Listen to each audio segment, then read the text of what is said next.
Hey YouTube, Lucky here from the lab, and today I'm bringing you a video that has been long overdue. Today I want to talk about what I would like to see from Season 5 Trials. Hold up. Now, as everyone knows by this point in time, Forsaken came out on September 4th, and it was announced before then that Trials would be postponed until Season 5, which is going to happen probably, I would assume, around December or January time. And so we should see the return of Trials around December or January. And when it returns, it's going to be revamped. It's going to be better than ever. And they're going to try to redo a lot of different things, that a lot of the mistakes that were made in Destiny 2 Year 1, etc., etc. And so this video is going to be what I would like to call like an open discussion. I really want you guys to pour in your thoughts and your ideas into the comment section.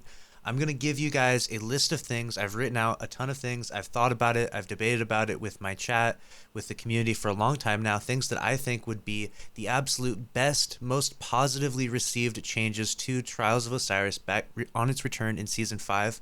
My hope is that the developers of Bungie might see this video, and so I'm going to keep it as respectful, as clean as possible, and I hope that you guys in the comment section keep it really respectful, really clean, and try to give some good constructive criticism, and in hopes that maybe if a Bungie dev sees this, maybe some of these changes might actually be implemented. As you guys know, Bipe and I both have a sort of reputation for being the Trials guys, right? We have done Trials carries as much as anyone else, if not more than anyone else, and we've spent thousands, and truly thousands of hours playing Trials, and that's not an over exaggeration by any means. We've played thousands of hours of Trials, and so we know Trials really well. And I want this video to be a very unbiased video. I don't want it to be like, well, this is my opinion and I'm right. Like, it's not like that at all. Like, I just want to give what I think is what the community wants. And if you disagree, please comment and please upvote the comments of your opinions that you like. And maybe we can get this discussion rolling, and maybe we can get the gears rolling and get Trials for Season 5 right on point, because so far Forsaken has been amazing. I hope you guys agree. Forsaken has been amazing. It's been leaps and bounds better than the first year of Destiny 2. And it honestly, in a lot of ways, it's been better than any Destiny experience I've had so far. It's been amazing. I love everything about it. I love the continual content. I love the power of the weapons, the time to kill changes that were made. Everything has been positive, both PvP and PvE. I'm super excited for Forsaken, and I just really, really want Bungie to absolutely nail Trials and Season 5 Trials on its return. And so I'm going to make a video just talking about my points. So here we go. Now, just before I hop into my first point, I want to mention that a bunch of people have talked about, oh, I really think it should be Trials of Osiris instead of Trials of the Nine. And although I think the aesthetics, maybe I like more of Trials of Osiris over Trials of the Nine, I don't know if that's even an option. I don't know how that would work with the story and all that. So I'm going to kind of skip over a few topics like that, and I'm going to really try and hit the big topics. So the first topic I'm going to jump into is matchmaking. Matchmaking is the start of Trials. That's after you click launch on Trials, there's an algorithm that's created, and algorithms in matchmaking and Crucible are very controversial. A lot of people have different opinions on the way matchmaking should be. Should there be skill-based matchmaking in this playlist? Should there not be in that playlist? And so on and so forth, and how things should operate. And for a little quick recap, in Destiny 1, the matchmaking was card-based matchmaking, which was a very unique way of doing things. Compared to any other matchmaking right now in Destiny 2. Card-based matchmaking was essentially you have 7 slots for wins on your card, and if you have let's say you have a 5-win card, when you click launch on matchmaking, you will be most likely matched against another team that has 5 wins on their card. And so essentially that created a really cool environment where you had, people who are, you knew when you were on game 7 that the other team was on game 7. You're like, oh, it's game time now. Like it was, you knew it was on, you knew that it was going to be a good match. And it wasn't always like that. Every now and again, especially as the player base fluctuated, got bigger and smaller, you would sometimes be on like game 7 and play people on like games 2 or 3. And that happens, but that's still okay. Like that's still, like you have to match someone. They can't just leave you in queue for however long it takes to find someone on game 7. So But that was a really cool way of doing things, and I want to go over why I think that's such a cool way, and why I think that's actually the superior way, and why I think that Destiny 2's connection-based matchmaking is not as much fun and not as much of a challenge for all players of the Destiny world. So what I'll go over is that skill-based matchmaking is, kind of the hot topic when it comes to matchmaking, and good players, like the best players, tournament players, MLG players, people that are, we would call the sweat community, they are often put in the skill-based matchmaking in category and in game modes and playlists, and they don't like it necessarily because let's say you're trying to play quick play and you just want to chill and have fun and use silly weapons. It's frustrating, right? So skill-based matchmaking is what you'll often see really high talented players complain about in things like quick play or in playlists where they just want to chill and have fun. And in return, though, it's frustrating for people who are very low skilled people who are trying to just play the game and get to learn things. They don't want to play against someone who's so amazingly good that they can't even, get a single kill on them or get a single kill on anyone in the lobby for that matter. And so there's that dichotomy essentially, which is how do we apply skill-based matchmaking? And right now, I think in Destiny 2 and in Forsaken, we've really solved that problem in every way. It's so good right now. Comp has the skill-based matchmaking, and it has the powerful Crucible loot, the Luna's Howl, the Not Forgotten, and so people are in there. The really sweaty people are in there. They're playing comp. They're grinding. They're trying to get their points up. They're trying to get these really cool weapons.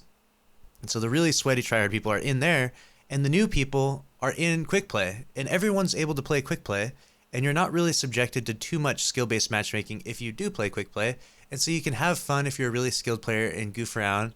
And you don't see a ton of people in quick play just going crazy, like trying to, absolutely sweat with a stacked team of 6 and trying to just, totally wreck everyone. There's just not really much purpose to it. There's not much, they don't gain much from it, and they don't look good doing it either. Like it's kind of there's a reputation of like, oh, you're a good player, you should be in comp, or you should be playing Rumble, or you should be doing a private match or something, and so right now we have the best dichotomy of that, where the playlists are divided just enough. But when you have the card-based matchmaking, you actually get the best of both worlds, in that the really sweaty competitive player, he's going to play a really tough match on game 7, but he can have a couple easier matches along the way, like the game 1, 2, and 3 can be easier matches. So you get kind of like quick play for the first half of the card, and comp for the last half of the card, essentially. So you get like the best of both worlds, and you're going to be matched up against someone that's of the same card progression as you. So like you know what you're going into.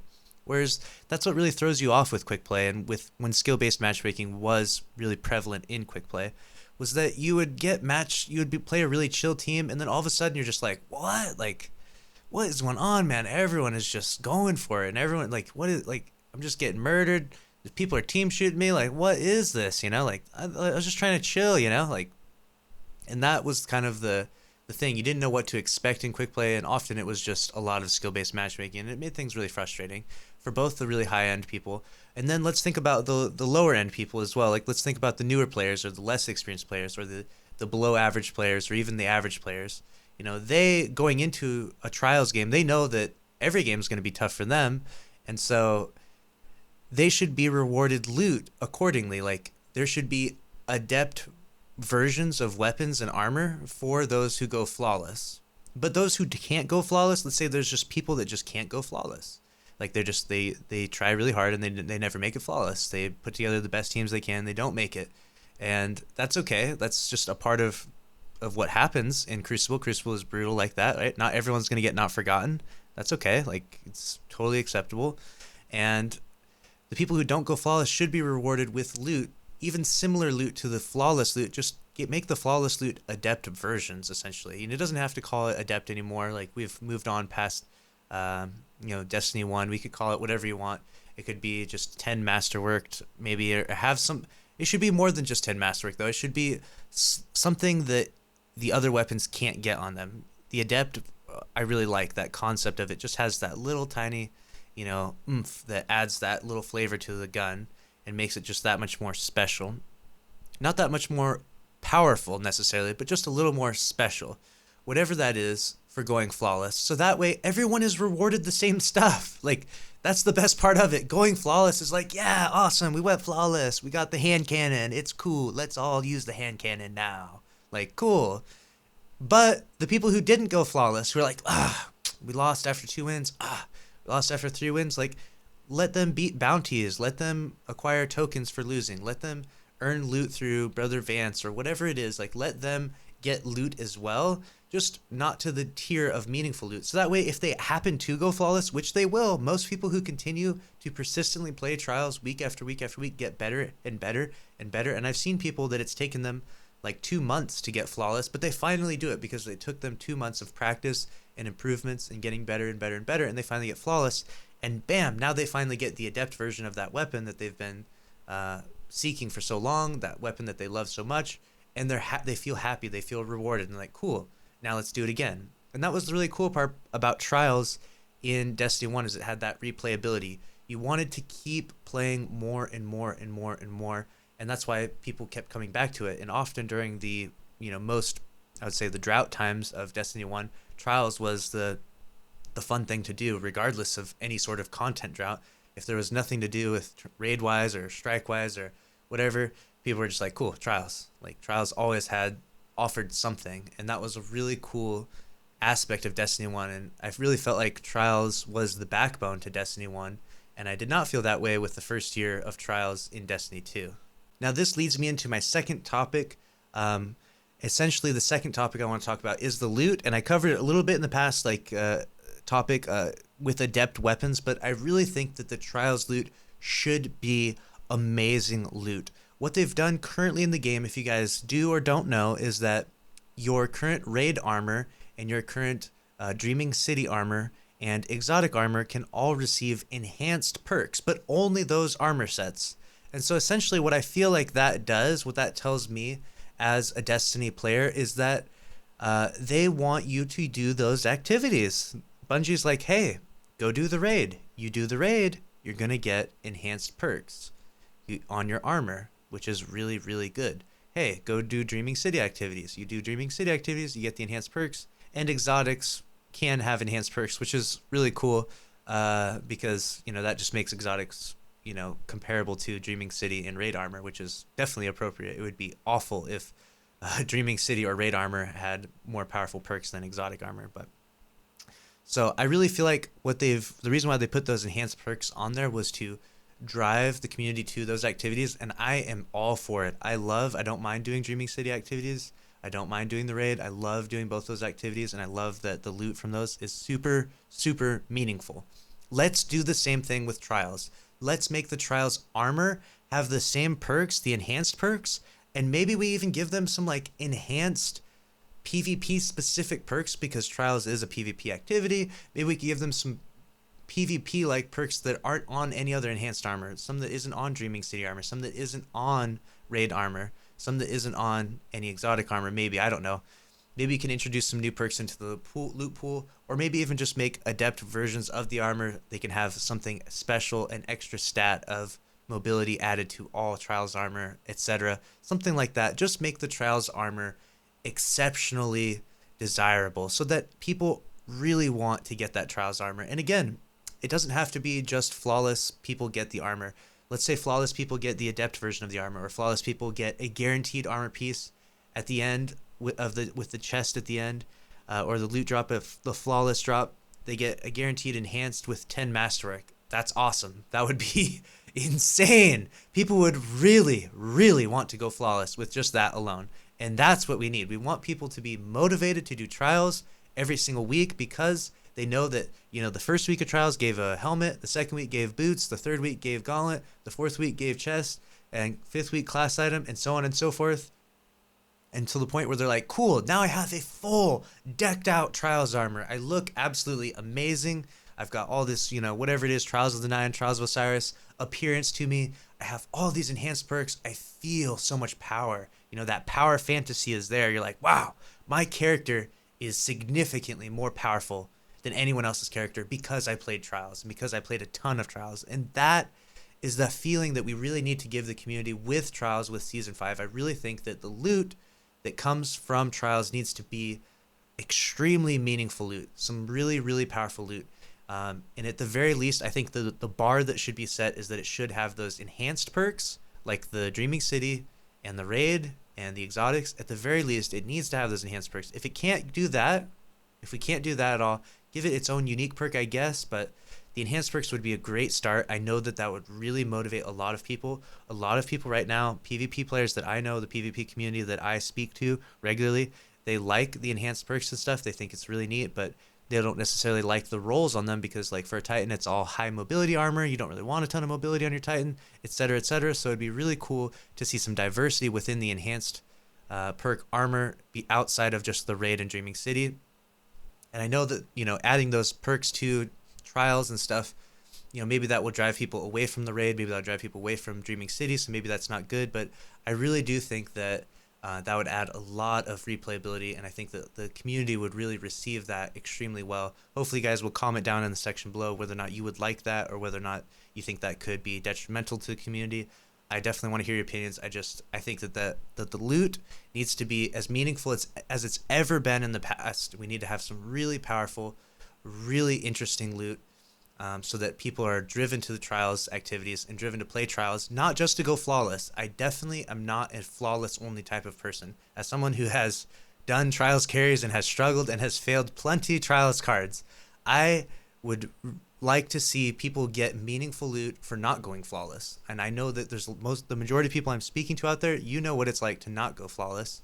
It hurts, it's frustrating, it feels like a waste of time, but at least if you get something out of it, whatever it is, even if it's not an adept version, at least you get something out of it. You feel like you're making some kind of progress, Every week you're just inching a little bit closer to that flawless. Every week you're inching a little bit closer to that perfection character, that character that has all the best, most powerful gear and armor and weapons, and pushes you closer to that power fantasy. Now, those are my two biggest points. Those are the two main points. That is what I'm going to finish the video off with. Because for the sake of brevity, I don't want this video to drag on, to be too long, to be too exhaustive, and to lose people's interest. So again, if you guys agree with those or disagree with those, let me know, and add anything into the comment section. If I completely missed something big, let me know. I know there's a few other topics that I skipped over, like the end location, which is like, right now we've got the Spire, and everyone's allowed to access it in D2, whereas in D1 you could only unlock it after going flawless. There's a few different topics that we could talk about here, but really I kind of just want to focus on the biggest topics, which are the matchmaking, which equals the challenge in trials, and the loot.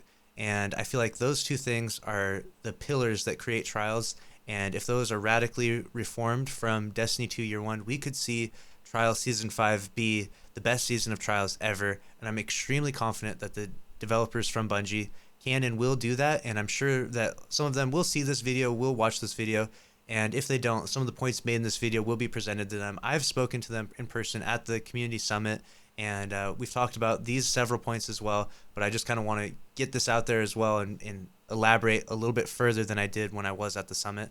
And hopefully Season 5 Trials is absolutely awesome, and that's that. Thank you all for watching. Have a good night. I'll see you in the next one.